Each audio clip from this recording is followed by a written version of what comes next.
Warning: contains spoilers for House of the Dragon Season 1 premiere. Despite being set long before it, there are a lot of House of the Dragon Easter eggs and Game of Thrones references in Season 1, Episode 1.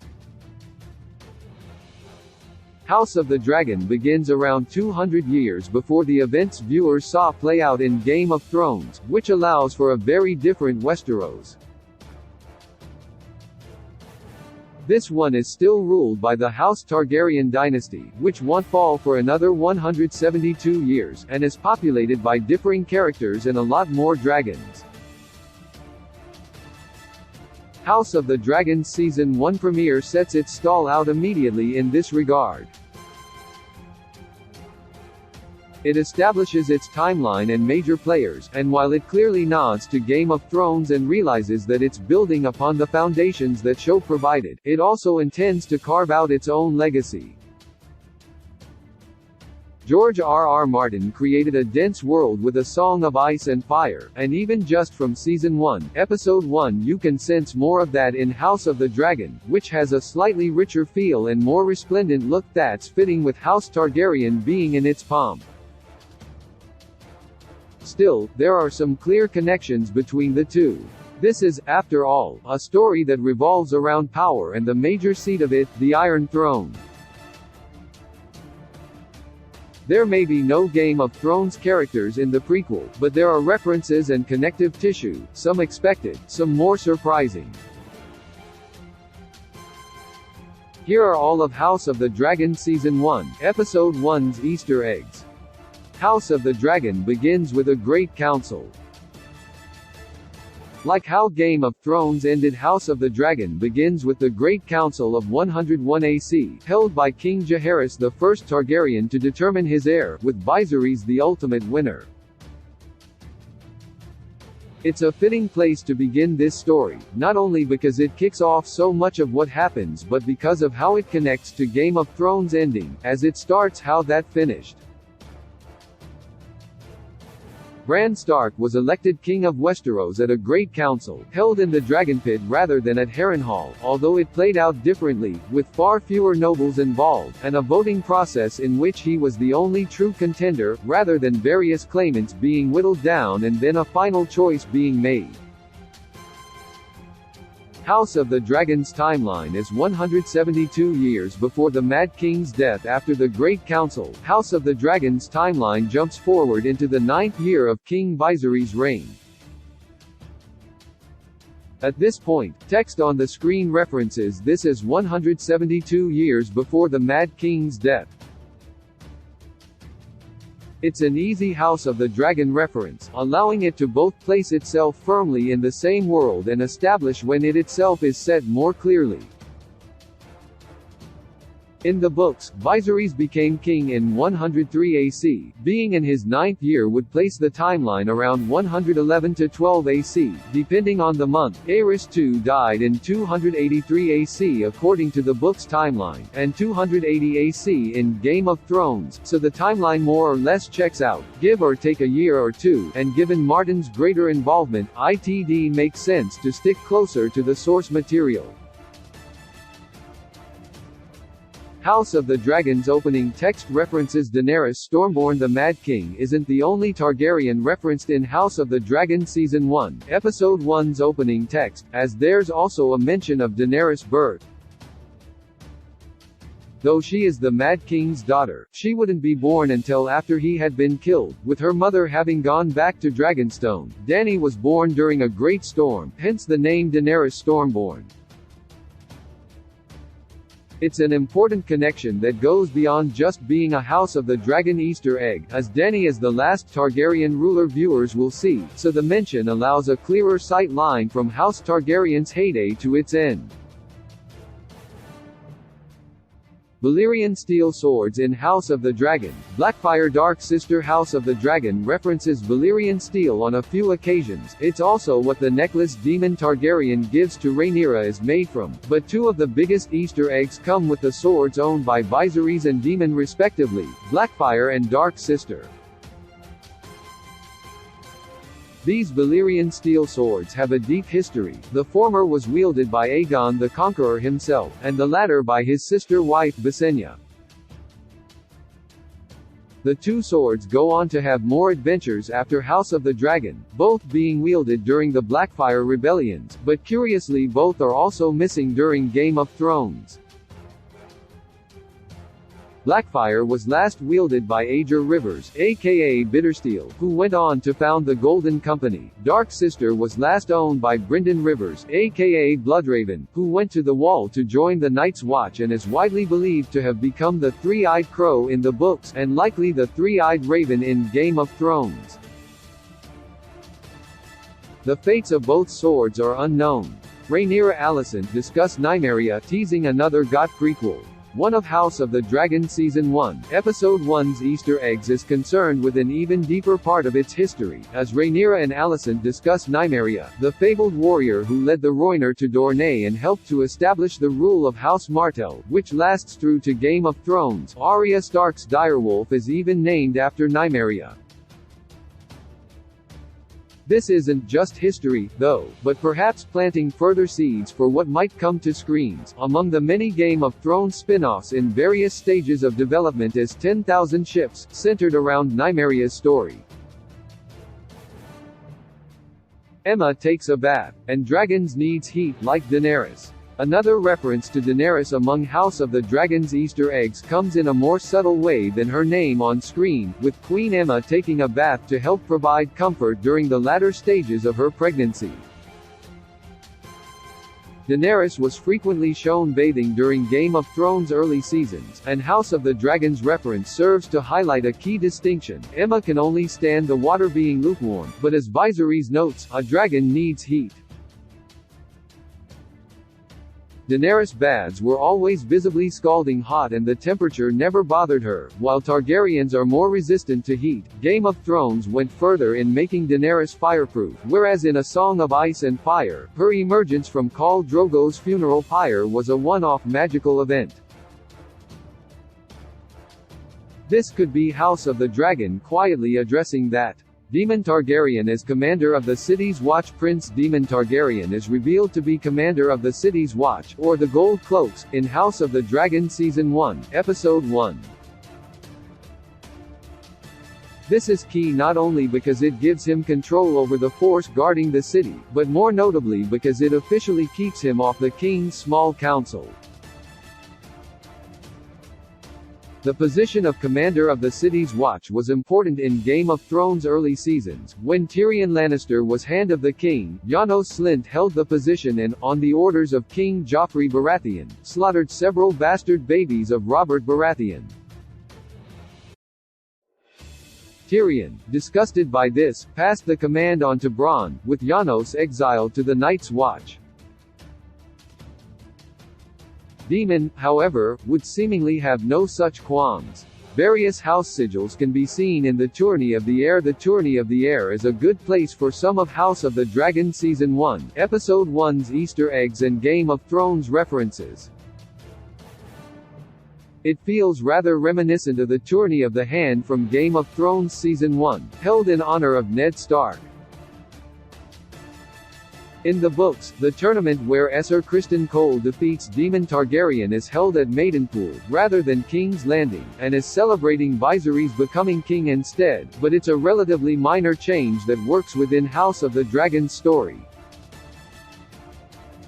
Their tourney also contains a lot of houses, both noble and minor, whose sigils can be seen, including the Red Dragon on black that is House Targaryen sigil, though with a slight change, with 4 feet instead of 2.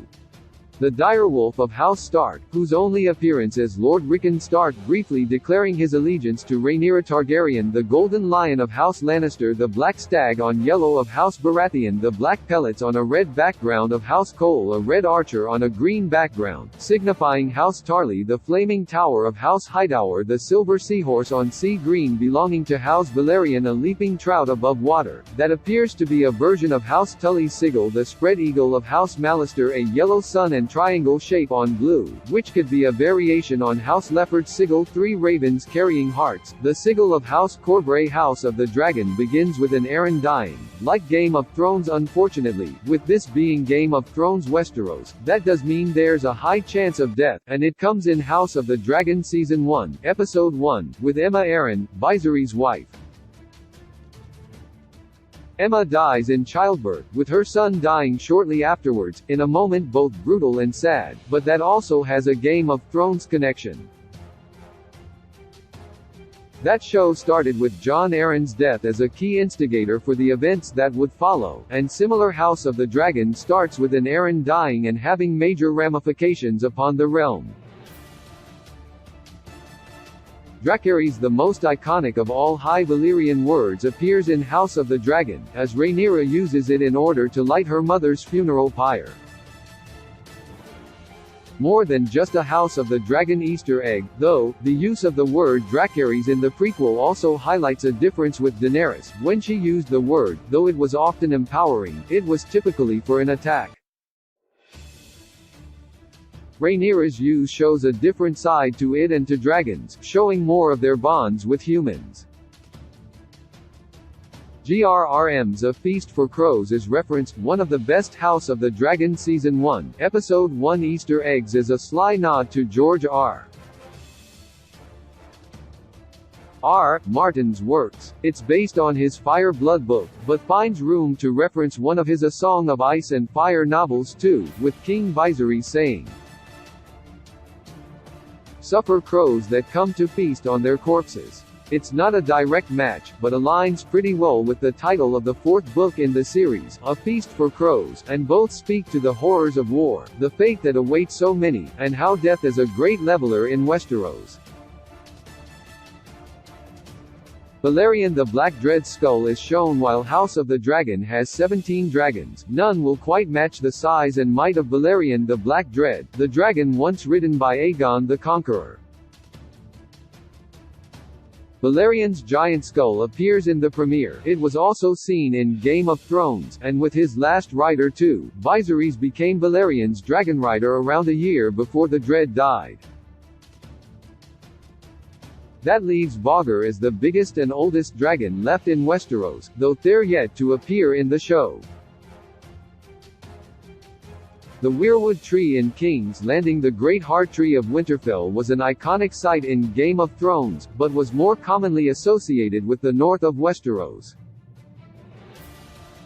In House of the Dragon Season 1, Episode 1, however, there's also a Weirwood Tree in the Godswood of King's Landing, with Rhaenyra and Alicent seen under it. It was previously understood that the weirwood trees in the south had been cut down by the Andals long before House of the Dragon's timeline, so it's a curious choice to include one here, as there isn't one in Game of Thrones. That suggests either it was somehow left, or had been replanted by one Targaryen and was then cut down by another. The House of the Dragon Season 1, Episode 1 ending does have another nod to this, with mention of the old gods and the new. The Doom of Valyria. The Doom of Valyria is briefly mentioned among House of the Dragon's Easter eggs, though without being fully explained. The Doom was a cataclysmic event that wiped out what's now known as Old Valyria around 100 years before Aegon's conquest, thanks to the eruption of the 14 Flames, a chain of volcanoes surrounding the area, although the exact cause remains unknown. Places, people, and dragons were destroyed, but the Targaryens survived as they had already left Valyria for Dragonstone. That was thanks to a prophetic dream of Daenerys, one of Aegon's ancestors, which ties neatly into another of House of the Dragon Season 1, Episode 1's Easter eggs. Aegon's dream is a song of ice fire. The biggest reveal is the House of the Dragon premiere is that Aegon had a dream of a terrible winter, a coming darkness that would end the world of men.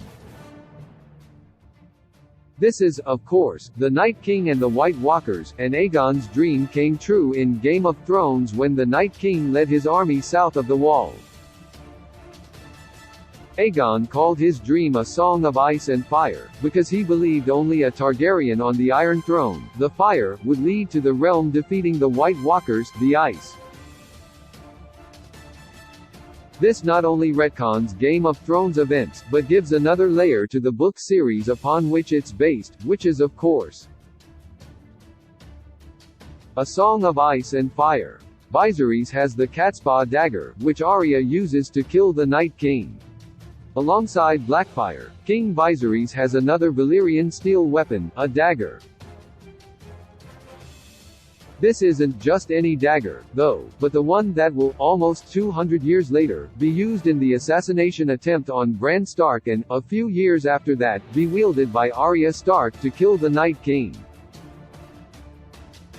It's not too surprising that it's in Targaryen hands, since it's Valyrian steel and has a dragonbone hilt, but what's most interesting in terms of House of the Dragon's Easter eggs is that Viserys touches the dagger just as he's telling Rhaenyra about Aegon's dream, in a small moment of foreshadowing its future.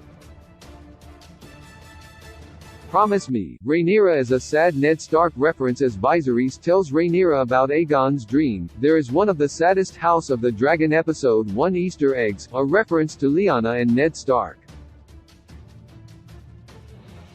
Viserys concludes his message with the words "Promise me, Rhaenyra. Promise me." That's something that may sound familiar, because it's reminiscent of the final words Lyanna said to Ned at the Tower of Joy, as she gave him the baby who would be raised as Jon Snow, Ned's bastard, and ensured his safety and that the truth would not come out. Promise me, Ned.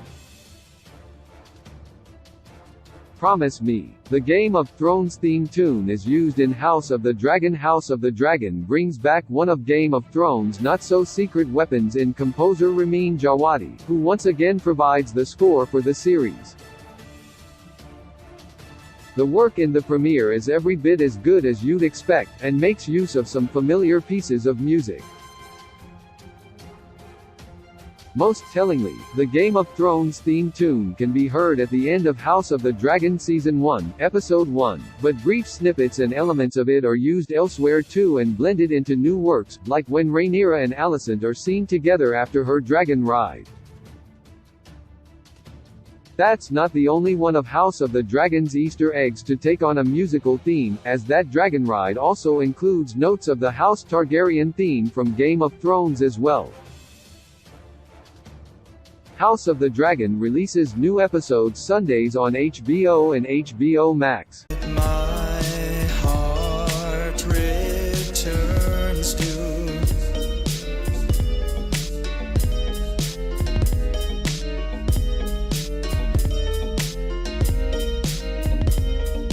you. Dinner, you were great. We can go back to mine if you want to.